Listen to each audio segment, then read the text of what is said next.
हमने उत्पत्ति के 12वें अध्याय में देखा था कि अकाल पड़ने की वजह से अब्राहम को मिस्र जाना पड़ा था और वहाँ पे उसने झूठ बोला था कि उसकी जो पत्नी है वो उसकी बहन है, उसकी पत्नी नहीं है, ऐसा उसने राजा के सामने झूठ बोला था।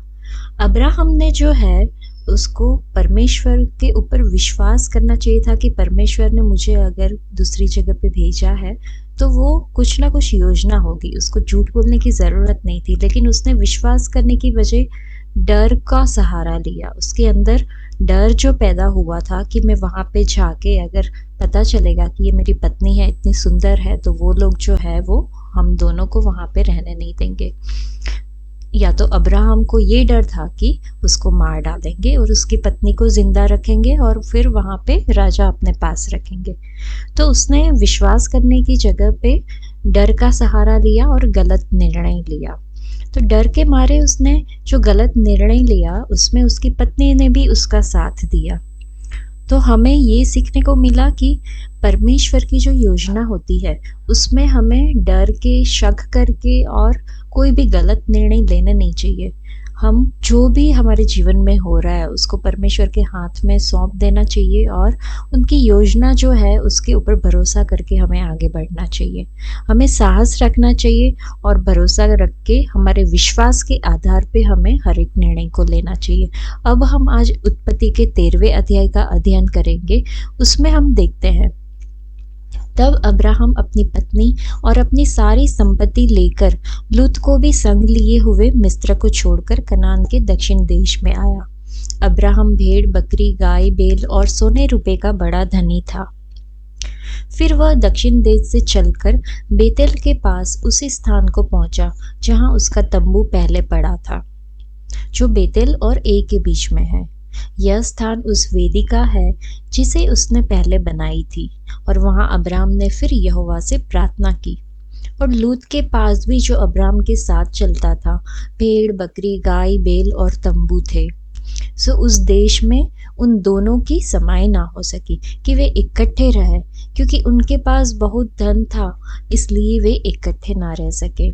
सो अब्राहम और लूत की भेड़, बकरी और गाय बैल के जो चरवाहे थे उनके बीच में झगड़ा हुआ, और उस समय कनानी और परिज्जी लोग उस देश में रहते थे। तब अब्राहम ने लूत से कहा, मेरे और तेरे बीच और मेरे और तेरे चरवाहों के बीच में झगड़ा ना होने पाए, क्योंकि हम लोग भाई बंधु हैं। क्या सारा देश तेरे सामने नहीं?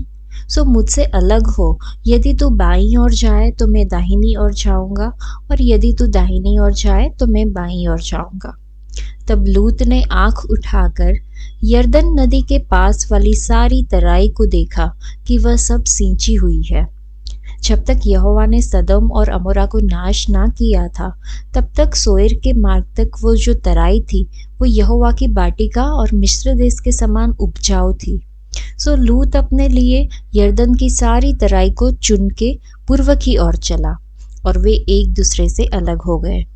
अब्राहम तो कनान देश में रहा, पर लूत उस तराई के नगरों में रहने लगा और अपना तंबू सदोम के निकट खड़ा किया। सदोम के लोग यहोवा के लेखे में बड़े दुष्ट और पापी थे।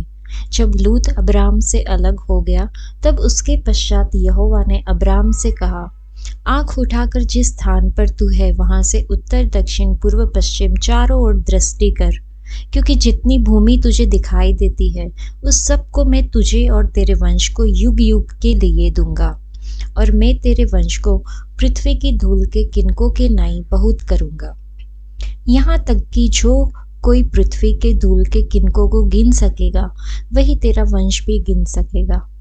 उठ, इस देश की लंबाई और चौड़ाई में चल फिर, क्योंकि मैं उसे तुझी को दूंगा।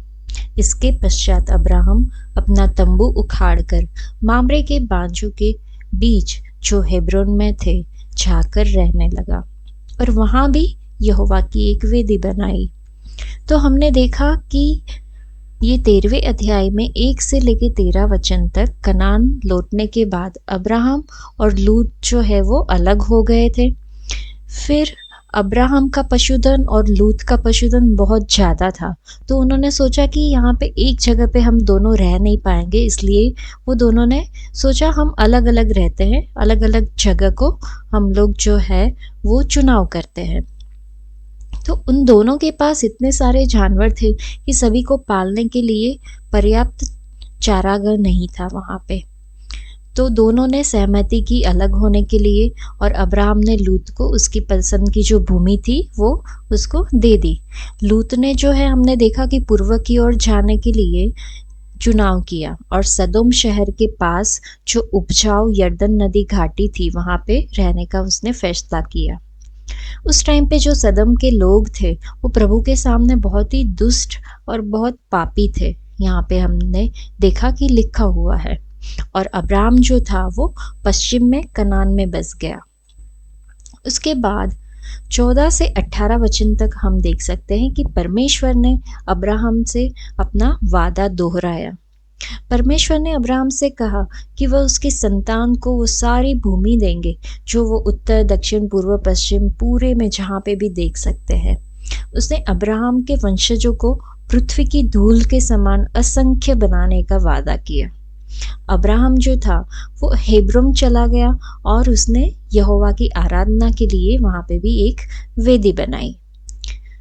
तो इधर हमने देखा कि समृद्धि के लिए अपनी आत्मा को खतरे में नहीं डालना चाहिए। लूत ने क्या किया? लूत ने देखा कि यर्दन नदी की जो तराई है पूरी सींची हुई है, सब कुछ अच्छा है, तो उसने वहां पे रहने का फैसला किया, जो कि अच्छा शहर नहीं था परमेश्वर की नज़र में। वहाँ के जो लोग थे बहुत ही पापी और दुष्ट थे, लेकिन जो घाटी थी, जो यर्दन नदी की घाटी थी, बहुत ही सींची हुई और अच्छी थी। तो वो देख के उस लालच में जो है लूत ने निर्णय लिया उधर रहने का। आगामी अध्याय में हम देखेंगे कि ये लूत ने जो गलत निर्णय लिया था उसकी उसको कितनी बड़ी कीमत चुकानी पड़ी थी। तो हमें समृद्धि के आकर्षण में आके हमें कोई भी ऐसी जगह जाने का फैसला नहीं लेना चाहिए जहाँ पे हम हमारी आत्मा को या हमारे परिवार के सदस्यों की आत्मा को हम खतरे में डालें। अगर हम अपना निर्णय समृद्धि के आधार पर लेते हैं और उस स्थान का हम विचार नहीं करते जहाँ हम आज हैं, जब हमें पता चलेगा कि हम और हमारा परिवार ईश्वर से कितने ज़्यादा दूर चले गए हैं, और फिर उसके बाद हमारे पास पछताने के लिए कुछ नहीं होता है। तो इस अध्याय से हमको पता चला कि हम जो निर्णय लेते हैं वो हमें कोई ऐसे समृद्धि और जो सारी चीज़ें होती है भौतिक सुख समृद्धि को देख के हमें निर्णय नहीं लेना चाहिए कि इस जगह पे हम रहे कि उस जगह पे रहे, लेकिन हमें हमारा और हमारे परिवारजनों के पूरे भविष्य के बारे में सोच के कि वहाँ पे जाके हमें कोई नुकसान तो नहीं होगा, ये सारी बातें सोच के हमें निर्णय लेना चाहिए। तो आज के लिए इतना ही। परमेश्वर आप सबको आशीष दे।